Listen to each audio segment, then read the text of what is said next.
Warning: our YouTube channel and its videos may contain scenes, language, and content that may not be appropriate for all audiences. These videos include surveillance footage, undercover pursuit of suspects, actual police and rescue operations, and fearless confrontations. If you do not approve of the content, please do not watch our videos. If you wish to continue, we strongly advise that you proceed with caution. Viewers' discretion is advised.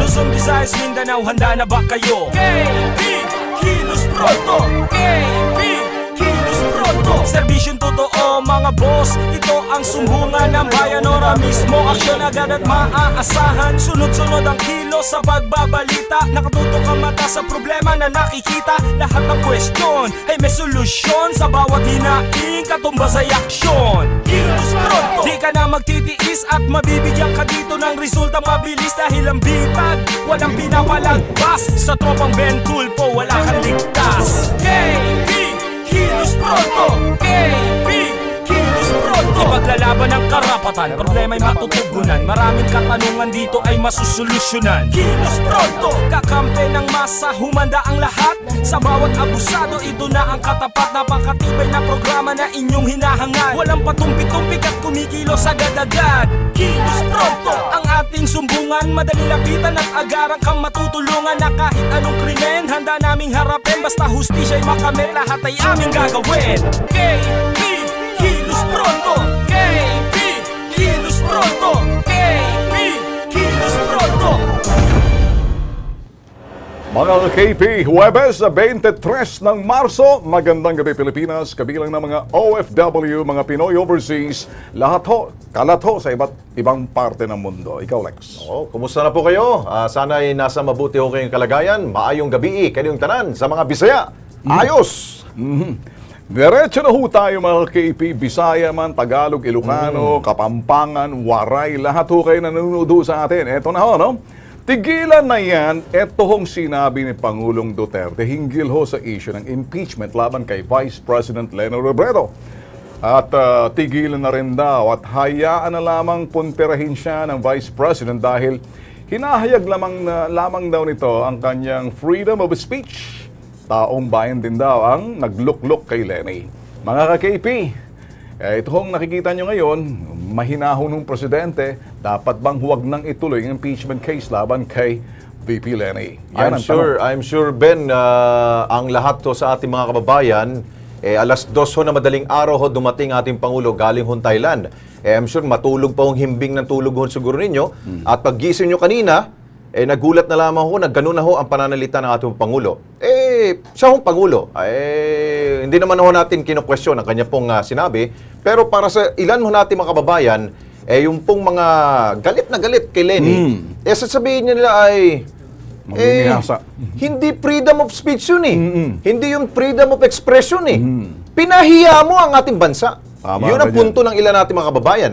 And I'm sure, ganun rin po ang ilan po natin mga kababayan. Di ba? Consistency, President Digong, sa kanyang sinabi. Siya focus lamang sa trabaho. Eto mga politikang kiyaw-kiyaw na to, sige, hayaan na lang. Pero sa akin lang kasi, wala namang masama pagiging focus. Pero kinakailangan din, yung mga taong na lumalabis dyan, hindi nag-iisip kung kanilang mga binibitiwang salita at mali-mali ang kanilang mga sinasabing facts o anumang mga pinagbasihan dyan, ay baka mamihasa. Pagkatapos may tuloy-tuloy pa. Pero pang isang tao, isang leader, tiwala at nakikita niya alang laman, yung mga pinagsasabi, cotton candy, ika nga, kung sustansya. Matamis pero alang laman. Pag ginanon mo, wala. Tunaw agad. Yun hong pananaw ni President Digong. Iba ho, tactician kasi. He walks his talk and walk the walk and knows the walk para sa mga taong who keep talk and talk. Tama yung sinabi mo, Ben. Yung magic word mo, sinabi mo, nagkamali Nagkamali yung ali. So, ibig sabihin kapag nagkamali ka, dapat mong meron kang lesson to have to learn dito sa ginawa mo. So, hayaan natin ang taong bayan yan. Kayo po ba'y pabor na pagbigyan na lamang? Huwag na ituloy ang impeachment. Pero kanina ho, meron po mga grupo ng mga abogado, talagang gusto nilang i-file ang complaint nito, impeachment complaint. Political exercise yan, pero itong si President Digong, I don't know, parang nagiging statesman na siya. Yung kanyang pagiging statesman niya na, medyo naghinahon na, parang medyo, ayokong sabihin pagod leksan. Siguro marami na siyang iniisip. Mantakin nyo, yung kanyang mga mission yan, aabutin ho ng trillion of pesos, lalo na pag napunta sa Moscow. Ito ho yung ginagawa niya, economic, kumbaga, ito yung presidente na maraming travel, hindi ka pareho ng iba dyan, iika-ika, tapos uubo-ubo. Pati Ben, ito ay hindi pa ho nakakapag isang taon po ang ating Pangulo, pero ang dami na ho niyang mga accomplishment. Pero, mahaba-haba pa ho, 6 na taon po yan. Kung iisipin po niya, itong mga kritiko ho niya, lagi ho nasa isip po niya, ihina talaga ang ating Pangulo. Kaya sabi niya, wag na, tama na yan. Hayaan mo na lang, bumanat sila sa akin. Wala naman rin pong mangyayari kapag bumanat silang bumanat. Basta't ako, trabaho lang ako. Pero para na ho, eto, diretsahan na lang ho. Kayong mga namimihasa dyan, bago kayo magsalita, buka ng inyong mga bibig, mag-isip muna kayo. Bakang kokote ho ninyo, elan ng laman, pagkatapos mamihasa yung iba, abay, importante ho, taong bayan nagsasalita rin. Pero tiwala ho ang presidente. Kumbaga, wala ka namang 16 million at ako'y focus sa trabaho. Gusto makita ng tao, nagtatrabaho, hindi yung hinahati, hindi lang hinahati, ginugulo, ng gugulo, ayun tuloy, kayo nagagalit sa inyo, pero siguro sa kanila, negative publicity is still a publicity. Sige, ganun ang sitwasyon, Lex. Importante talaga ang accomplishment bilang mga halal na mga opisyal po tayo. I-post nyo ninyo ang inyo pong mga komento, mag-iwan po ng mga mensahe sa aming pong Kilos Pronto page, makilahok, makianalisa, mga ka-KP. Okay. Eto ang nag-iisang sumbungan ng bayan sa primetime. Mainit na issue, pinag-uusapan, balitaan at investigahan. Umpisa na! Propesor sa Marikina, malamig na bangkay ng makita. Katiwala ng pobreng biktima, hindi alam kung sino ang may gawa. Buti na lamang may CCTV na kuha. Ito kaya ang salarin at may sala? Alamin sa Kilos Pronto. Proyektong pampubliko na baon sa limot. Tila walang gobyerno ang nais managot. Kahit kalabaw na dumaan sa kalsadang ito, siguradong sisimangot. Alamin sa Kilos Pronto. Sa kalsada, maraming makikita. Mga eksenang mapapabuntong hininga ka. Tulad ng tricycle nito sa Maynila. Usad pagong na, overloaded pa. Ay, buhay nga. Alamin sa Kilos Pronto. Arawang manggagawa, inireklamo ang kanyang kumpanya. Among malupit, ipinagkakait. Minimum na pasahod na para sa kanya, inuumit. Alamin sa Kilos Pronto. Sumbungan, imbestigahan at balitaan. Kilos Pronto, umpisa na!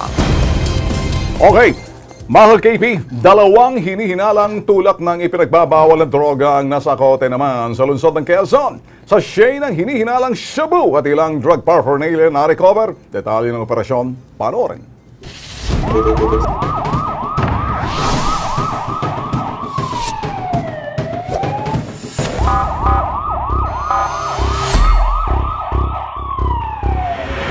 Tinatayang 15,000 pisong halaga ng hinihinalang shabu ang nasa kote sa isang vendor habang nagsasagawa ng anti-criminality campaign ang mga operatiba ng QCPD Station 2 Martes na gabi sa lungsod ng Quezon. Ang suspect, nakilalang si Hedaline Baquilar, residente ng barangay Bagong Pag-asa, Quezon City. Nahuli po siya caught in the act ng ating mga operatiba na may hawak-hawak po siyang yun nga, yung suspected isang shashi na shabu na in her possession. Aminadong suspect, 3 buwan na siyang gumagamit ng droga pero hindi raw siya tulak. Matagal na po ba kung gumagamit ng shabu? 3 months po. Maliban kay Baquilar, arestado rin ang kanyang hipag na si Rosemary Benamin, isa ring vendor matapos magtangkang manuhol ng 10,000 piso sa mga umarestong pulis. Hinala ng otoridad, galing ang pera sa illegal na droga. Nag-negotiate po sa isang arresting officer natin na magbigay na lang ng pera para ipawalang sala na po yung kaso ni Hidalin. Yung pera po kasi na inaalok po niya is tig 50 pesos na bill po at saka tigi 100. So ang assessment namin dito ay galing po ito sa remittance ng illegal drugs po. Pero si Rosemary ayaw umamin. May nag-abot lang daw sa kanya ng pera pero hindi niya ito kilala. Hindi ko naman siya kilala basta sabi niya kung madala namin sa pakiusap. Yun lang, wala na. Nilino naman ang hepe ng Presinto 2 ng QCPD. Hindi kasama sa drug watchlist si Bakilar. Pansamantalang pagtigil ng Philippine National Police sa Oplan Tokhang ang nakikitang dahilan ng mga otoridad kaya aktibo at agresibo na naman ang mga sangkot sa illegal na droga. Okay mga ka-KP, dito ho tayo. Naaktuhan ho ng camera ho ng Kilos Pronto. Alam mo natin ang mga bata talaga mahilig ho talaga maglaro. Pero kapag ang kanilang pong paglalaro ay may kaakibat po na peligro, abay, dapat po tayong matakot. Panoorin po ninyo ito. Wala pa mga opisyal na anunsyo ng pag-asa sa pagpasok ng summer ngayong 2017. Ramdam na ng marami nating mga kababayan ang tindi ng init ng panahon. Simula pa noong linggo hanggang kahapon, 22 sa Marso, pumalo na sa 33 degrees Celsius ang temperatura sa Metro Manila. Kaya naman, nang mapadaan ang aming team sa Potrero, Malabon, kakaibang trip ang aming nakita para lang maibsan ang init. Habang binabaybay namin ang Tulyahan Bridge, naaktuhan namin ang eksena ng dalawang batang ito. Sa init ng panahon, hindi na nakatiis ang dalawang musmus na ito na maglublob sa ilog. Kahit pa nanlilimahid at maburak ang tubig, buong giliw na naglalaro at nagtampisaw ang dalawang bata. Pero bukod sa banta ng maruming tubig, hindi nila alintan ang panganib sa paligid ng ilog. Nasa ilalim kasi sila mismo ng isang construction site para sa slope protection project sa Tulyahan River na bahagi ng flood control project ng DPWH. Ang ganitong eksena talaga namang nakakaalarma. Talaga hong nakakaalarma ho yan. Paano ba naman? Pasensya po sa kung mapapagsasabihan natin dito ang DPWH o sino man hong gumagawa po dyan sa construction, lagyan nyo man ho ng warning. Sa nakikita ho namin video, wala hong warning. Paano ho yan? Siyempre mga bata ho, gusto talagang magtampisaw ho dyan dahil sa sobrang init. Lagyan ho ng warning para hindi ho makapag-gala-gala ho dyan mga bata. Delikado mahulugan sila ng mga debris. Naku po, huwag sana mangyari ho yan. Alam mo Lex, tama ka rin. Tsaka yun naman, mga bata talagang maglalaro. Yes. But on the other side, ako naman ay sasaludo sa inyo kay sa DPWH dahil ito yung panahon na kung saan nililinis mga estero, mga kanal in preparations pagdating ng mga tag-ulan na medyo nagbabaha. Kaya lang, tama rin naman si Alex importante, tingnan nyo muna yung paligid safety. At baka safety kasi may mga, alam niyo naman kung minsan naman, pag nakakita ng tubig kahit matumi, kapareho noon, kapag na-disgrasya yan, abay lagot kayo dyan. Kapag may disgrasya, maantala hong proyekto ninyo. Bakit? Gagawin na may investigasyon. Hindi naman kayo palulusutin dahil merong mang nangyari dyan aksidente, di ba? So naantala, madedelatar na naman, Espanyol yun, madedelatar yung project ninyo. So yun, ayos! Kamo diha sa Zamboanga del Sur. Sus Maria. Mamati mo, pukaw na mo. Pasakit daw sa mga pedestrian at turista. Kalsada kasi kapag tag-init, kitang-kita ang mga lubak na talagang pasakit. Pero kapag tag-ulan, mas masahol pa raw nangyayari. Ito, panoorin.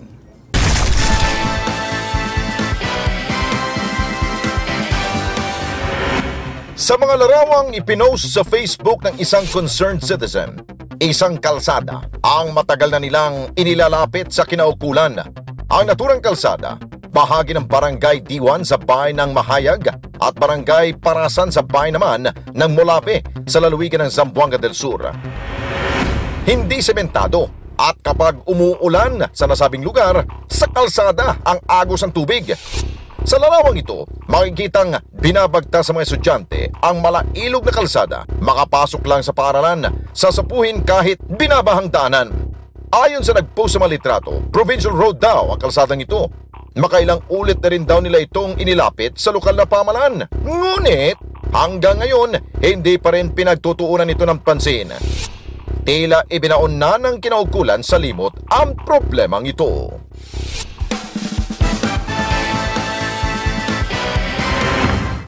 Okay, para bigyan tayo ng linaw hinggil sa isyong yan, maging balanse ho tayo. Pakinggan ho muna natin si Engineer Achilles Saking.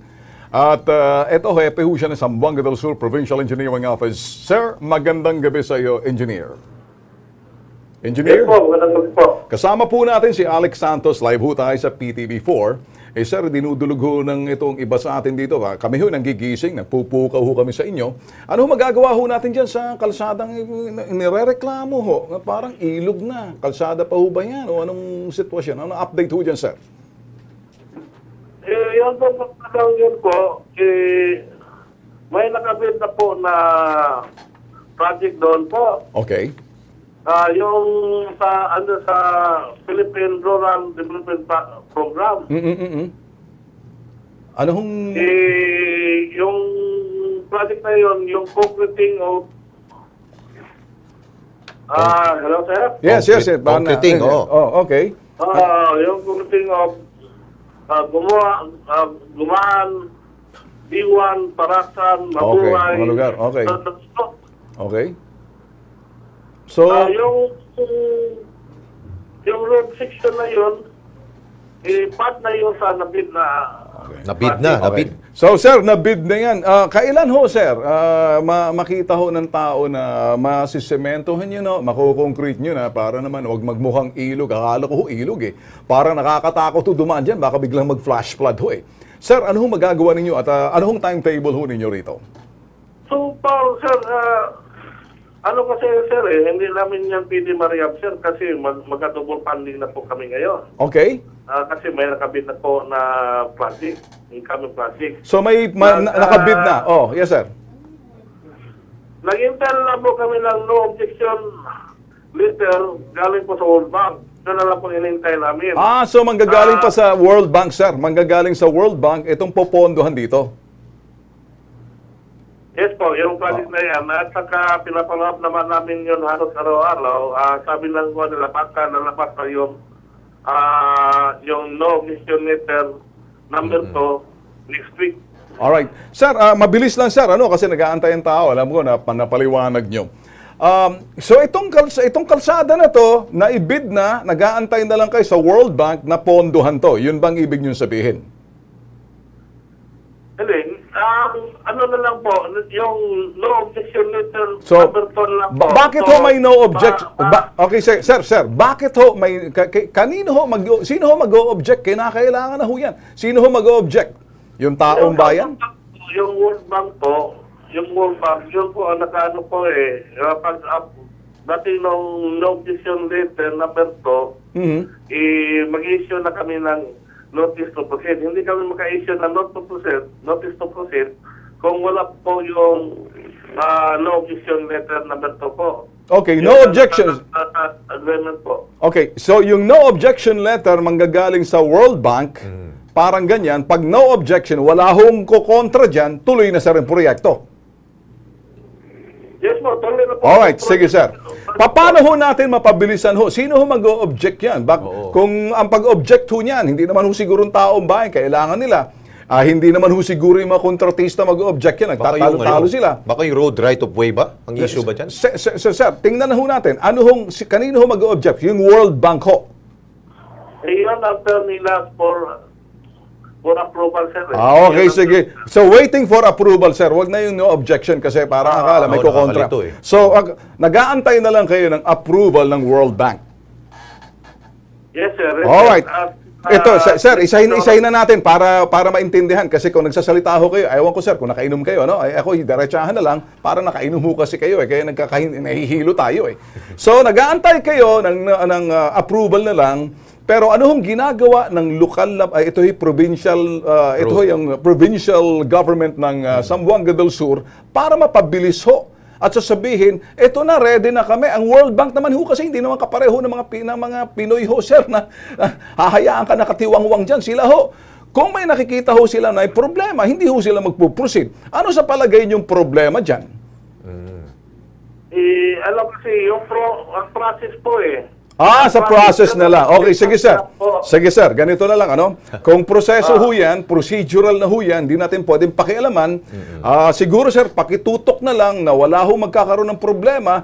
Siguro, kayo rin sa provincial government ng Zamboanga del Sur, padalhan niyo ho ng letter, ipakita niyo na ho, sabihin niyo, sir, we need the project very soon kasi nakakaantala na ho sa mga tao nag-aantay. World Bank, alam naman natin, sila ho'y nagpopondo na dyan kapag wala ho sila nakitang problema. In the meantime, baka sa inyo ho siguro na magpa-proceed ho kayo, there is no objection, waiting for approval, yung lokal na pamahalaan sa pamamagitan ng provincial government, dapat simulan nyo, sir, i-notify sila para ma-release agad yung pondo. Hindi ho ba, sir? Sir. Alright. Nagkakaintindihan kita, sir. Kasabot ka, sir? Yes, sir. Yes, sir. Kasabot ka? Yes, sir. Yes, sir. Okay, daghang salamat, sir. Kumusta bang ano natin niyo, sir? Ang ating sumsuman diha. Sabot kang sumsuman? Why sumsuman? Sige. Ko kayo nang inom, sir. Okay, sige. Okay. Why inom diha? Hindi inom ta tubig, sir. Okay. Walang masama kung tubig, sir, ha? Okay, sir. Maraming salamat, ha? Hihingi kami ng update sa susunod, sir, ha? Thank you, sir, ha? Okay, sir. Okay, sir. Una, hindi ko maintindihan kung sinong kukontra dyan. Para naman sa kabutihan ng ating, sa kabutihan mo ng lahat ng mga residente ho dyan ng Zamboanga del Sur, sinong kukontra? Natumbok mo. Diba? Ang ibig sabihin nito, ang World Bank kasi will fund the project, i-release yung proyekto. Pag nakita nila everything is okay, may nagkukulang. Ayoko namang sabihin kasi baka naantala natin yung kanyang pulutan. Pinupulutan, baka mali. Or baka naman siguro, Ben, ang World Bank ay nag-iingat lamang. Tama. Dahil kapag naglabas sila ng pondo, exactly, napupunta lamang sa bulsa ng tao, naku po, pero kawawa naman si Juan de la Cruz. Tama ka, sir. Tama ka, yung JICA, World Bank, any funded foreign fund yan, very strict sila. Kaya sila ingat na ingat na. Hindi ang kapareho sa atin. Ingat sila, pero yung due diligence niyan ay manggagaling sa requesting party. Yung lokal na pamahalaan para maaprubahan, walang problema. Yung sinasabing walang kumukontra is because i-release. So kung may kumukontra dyan, hindi doon sa kung sino kukontra, may problema doon sa kanilang sistema at yung kanilang bilis para maprobahan. Tama. Siguro, nakikinig rin siguro ho si Engineer Sakin. Engineer Sakin, kung pwede ho, gumawa lang kayo ng temporary solution po dyan muna habang inaantay pong desisyon ng World Bank, ha? Pag hindi nagkaroon ng temporary solution dyan, mananagot kayo sa taong bayan. Kanina pa natin Ayos sinabi, ubos na pulutan. Ayun. Saan ang inuman? Ay, Diretso tayo. Tigilan na yan! Sabi ni President Digong, hindi yung umiinom doon. Tigilan na yan yung mga impeachment issue laban kay President Leni Robredo. Bay, pinagtanggol ng Pangulo, ha? Gulat tayo, ha? Gulat ako. Sinabi ng Pangulo na tigilan na at hayaan na lamang na punterehin siya ng Vice Presidente dahil hinahayag lamang daw ni President and the Vice President Leni Robredo ang kanyang freedom of speech. Teka muna, sir.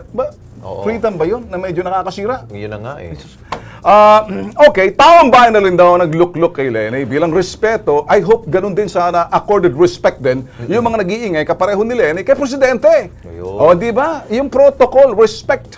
Kaya mga KP, tama ba itong ginagawa ng ating Pangulo o talagang labis ang kabutihan na lang nito? Parang medyo na mahinaho na, focus na lang sa trabaho, kaya parang, ano kayo mangyayari dito? Or ang tanong, dapat bang wag nang ituloy ang impeachment complaint laban kay VP Leni? Ang sabi ho ni Ramizadi, hindi pwede. Kaming taong bayan magtatanggol sa Pangulo dahil kami naglukluk sa kanya, wala kami pake. Kay Lugaw, sino si Lugaw? Cruzcaldo. Chaprado. Siya ba yun? Si gano'n. Oo. Hindi nga. Oo. Dahil, Picos Machine lang may gusto sa kanya. Mga anak ng putok. Pumutok sa buho. Ibig sabihin, hindi na saladya. Desgrasya. Wala sa plano. Pero may kakaibang sistema kung kaya lumusot nung tayo natutulog at biglang boom! Ibig sabihin, eto, Marley Jovi, #Picos Machine ang nagloklok sa #fake VP Leni Robredo. Apektado kaming mga OFW dahil kinukutya kami dahil sa videong sinisiraan nila ang bansang Pilipinas, hopeless at helpless sa mga Pilipino. Kawawa naman. Delikado rin yung mga OFW. Napapahiya. Lalo na dun sa mga OFW natin. Ito naman, si Yetsky Pialungan, sabi niya, paano mo impeach ang isang peke? Dapat recount na lang. Ayaw. Gusto nilang yung sa PET. Antay nila yung resulta ng PET. Malalim to si Yatsky. Yatsky, malalim. Ito naman si Kirby sa Hello Bulahan, malalim din eh. Ano sabi Sarcasm, it's its finest, Tatay Diggs. Ha ha ha, pinadadama lang siya. May laman. Medyo malalim si President Diggs. Ibig sabihin, kumbaga, dissenting approach ni President. Kaya lang may suntok saltik. May suntok yun. Parang nasa akin ang huling halakhak. Parang ganon. Tapos sabi niya, yun. Okay.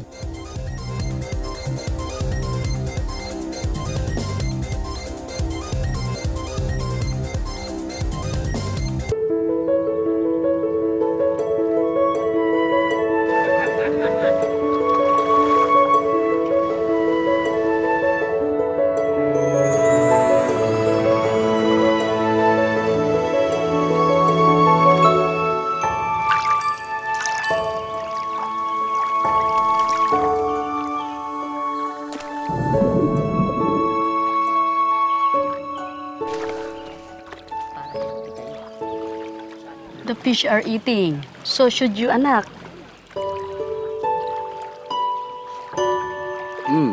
Thank you. You're welcome, anak. What does anak mean? It means my child.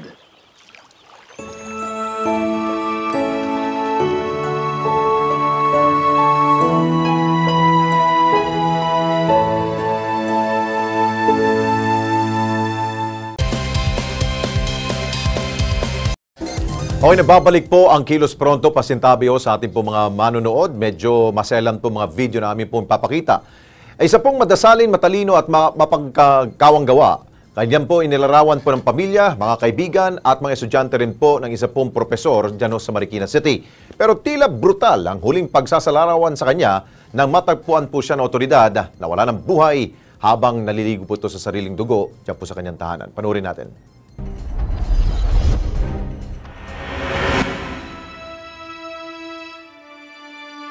Noong nakarang linggo, March 16, ginulantang ang publiko ng isang brutal na balitang naglabasan sa iba't ibang pahayagan.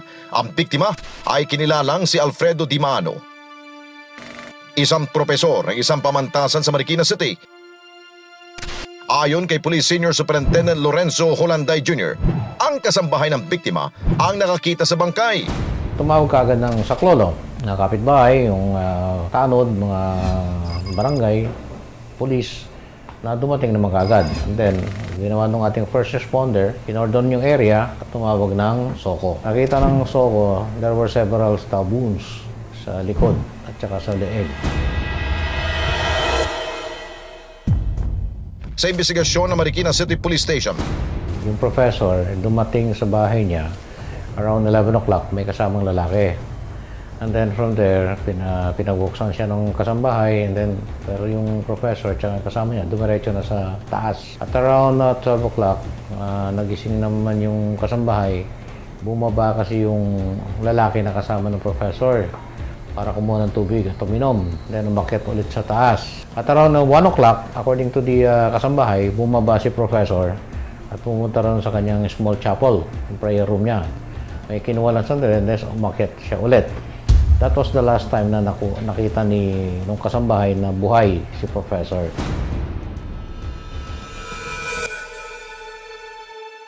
Dakong alas 7 ng umaga, nagtataka na ang kasambahay kung bakit hindi pa lumalabas ng kanyang kwarto si Professor Dimano at hindi alam ng kasambahay na mga sandaling iyon ay patay na pala ang guro.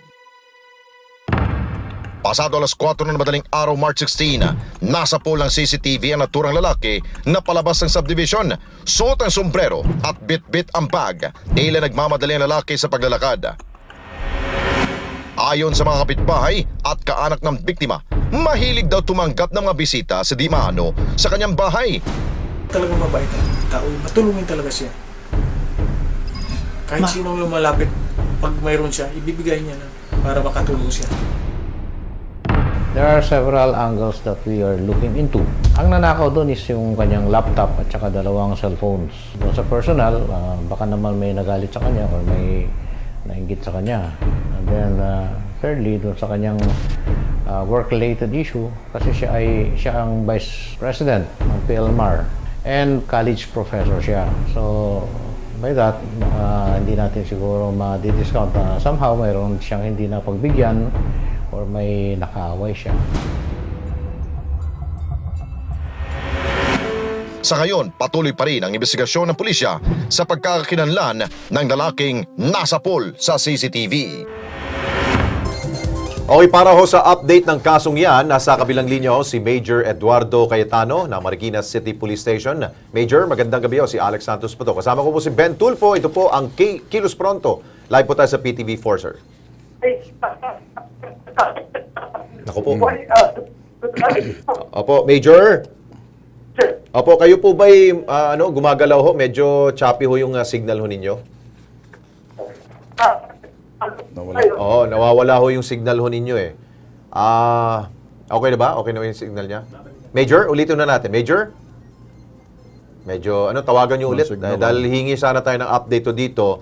Meron daw kasi sinasabi dito, Ben, ang Marikina PNP, meron daw silang mga persons of interest na gusto nilang kausapin. Dahil nga dun sa unang CCTV, meron daw silang nahagip. Ito pong nakasombrero. Okay. Pero hindi po nila binabanggit kung sino ito. Gusto natin malaman doon dito. Yan yung video na yan. Ito yung video nito. Ito ba ang suspect nito? Kaya gusto natin itanong ho yan kay Major. Okay, ready na ba si Major? Si Major Eduardo Cayetano. Okay, Major Cayetano, magandang gabi ulit po. Magandang gabi po, sir. Okay, yung pinakita ho ninyo na CCTV, yun na po ba ang suspect sa pagpaslang ho dito kay Alfred Di Maano po? Sa ngayon po, tinuturing po namin na suspect, person of interest po, dahil po kasalukuyan namin pinag-aaralan yung mga profile ng tao. At pinatitibay po namin yung mga ibinigay na salaysay ng mga tumistigo na nakita siya during that time. Okay. Anong possible po bang motibo ho nito? Ito po ba'y pagnanakaw o meron po talagang relasyon itong suspect dito kay Alfredo ho? Hindi po natin inalis yung lahat ng anggulo ng motibo. Kasi po, nawalan din po ng gamit yung biktima, pero wala po tayo nakikita po entrance. Kasi po, yung biktima at yung pong magiging sasabihin natin person of interest ay magkakilala po dahil inimbitahan po siya pumasok sa kabilang bahay. So, ibig sabihin, welcome ito sa bahay, itong suspect nito. Yes, sir. Yes, sir. Welcome. Welcome. Pero meron ba ho kayong nalaman na madalas po bang may inimbita ho itong si Ginoong Alfredo ho, sir? Sinapot po sa pagtatanong sa mga kapitbahay at mga nakakakilala, very friendly po itong biktima at marami po inimbitahan ng mga kakilala dahil po sa pagiging professor niya. Okay, siguro, panghuli siguro, Major. Malapit-lapit na ba tayo na madakip na itong suspect nito at matanong kung talaga ba siyang may gawa ho nitong krimen na ito? Masasabi ko po malapit-lapit na po sa pagtutulungan po ng ating tinatag na SITG. Katulong po natin ang SOC at si IDG-EPD at sa patnubay po ng ating District Director na si Chief Superintendent Romo Sapitula at ang ating Hepe na si Superintendent Olanday. Malapit-lapit na po, nagtutulong-tulong kami. Katunayan po, pati po yung Hepe po ng Mainit, Surigao del Norte, nakikipag-ugnayan po namin tungkol po dun sa pagkatao ng sasabihin natin person of interest at itong si biktima. So ibig sabihin, taga Surigao pala ho itong suspect nito? Opo. Surigao del Norte po. Pero nandito pa ho ba siya sa Metro Manila o nakalabas ho ng Luzon area? Nandito pa po. So anytime, pwede ho natin maimbitahan ho yun, sir, no? Yes, sir.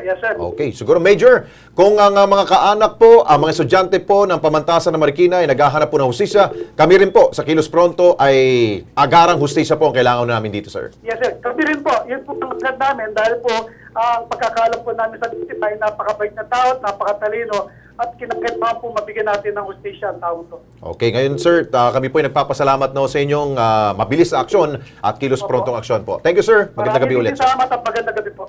Yan po si Major Cayetano. Thank you, sir. Alam mo lang, kung titingnan natin quickly, pag nakita natin yung dahilan ng problema at medyo yung friendly yung sinasabing victim.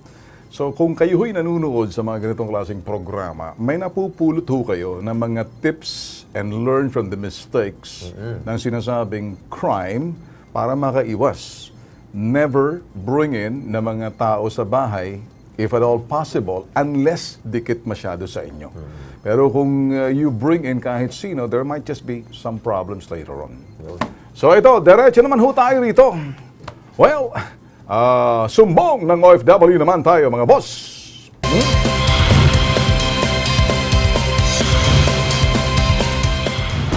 Taong 2015 ang madispatch patungong Kuwait ang OFW na si Martes Pesado at noong natapos ang kanyang kontrata nitong nakarang buwan lamang, pinagbintangan daw siya ng kanyang amo ng nagnakaw ng relo. Pakinggan natin ang kanyang sumbong. Tulungan niyo po ako.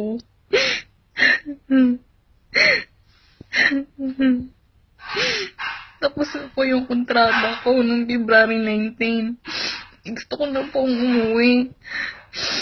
Tapos, nagpumilit po ako na umuwi. Pinagbibintangan po ako ng amo ko na nagnakaw daw ako. Ng gamit nila. Iniipit po nila ako.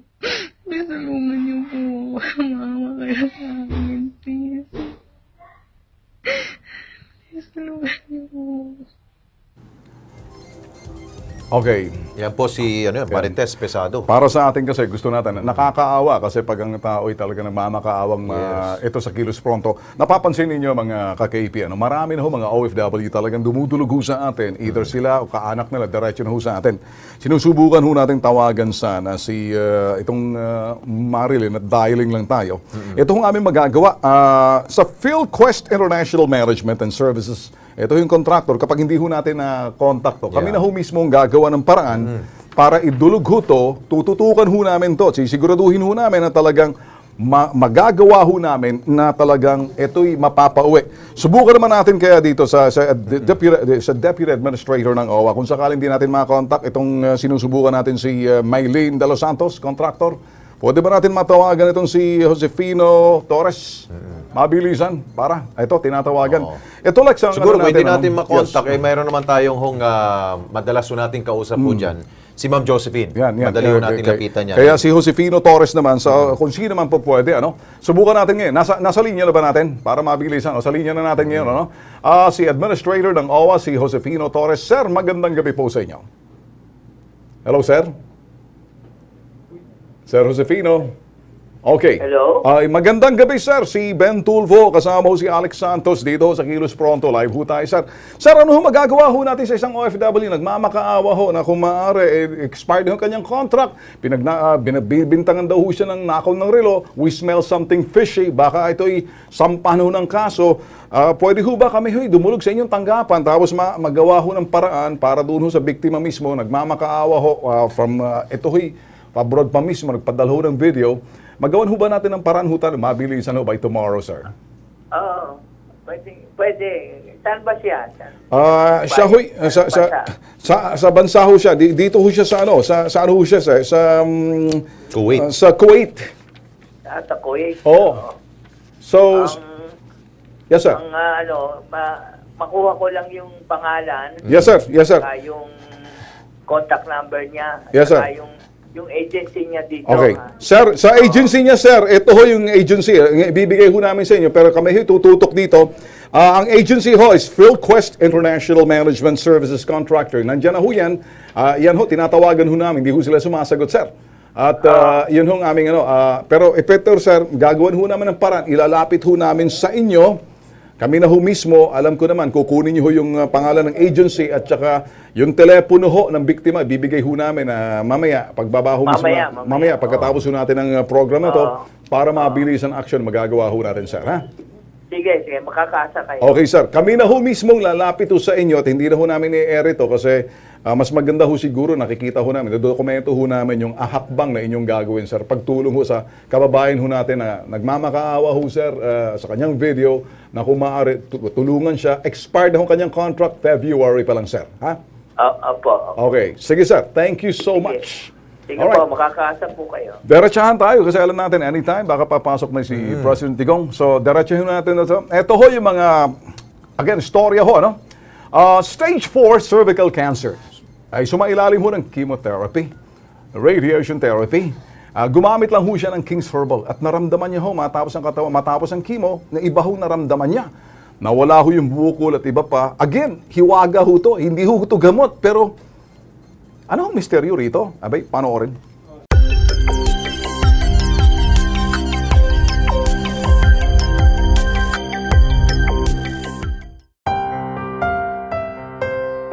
Last year, na ako po yung nagmamaneho, papunta po kami Baguio. Bigla may naramdaman po ako na parang may bumano sa akin, bumuhos sa ko. Tapos nung nakita ko nga po yun, buong dugo. Sabi ko, ano to?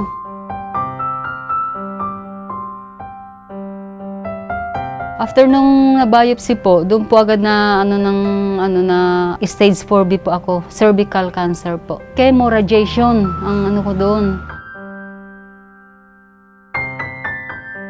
Bago ako mag-chemo, nakainom na ako noon. Basta sa umaga bago ako i-chemo, yun agad ang iniinom ko.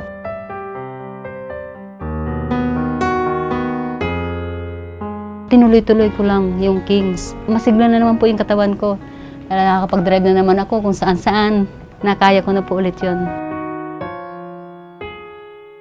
Kaya sabi ng doktora, sabi niya sa akin, okay na yung mo, wala ka ng bukol. Sabi niya, ituloy mo lang. Kung ano yung ginagawa mo ngayon, ituloy mo lang siya. Sabi po ng doktora. Ang malaking tulong sa akin yung Kings.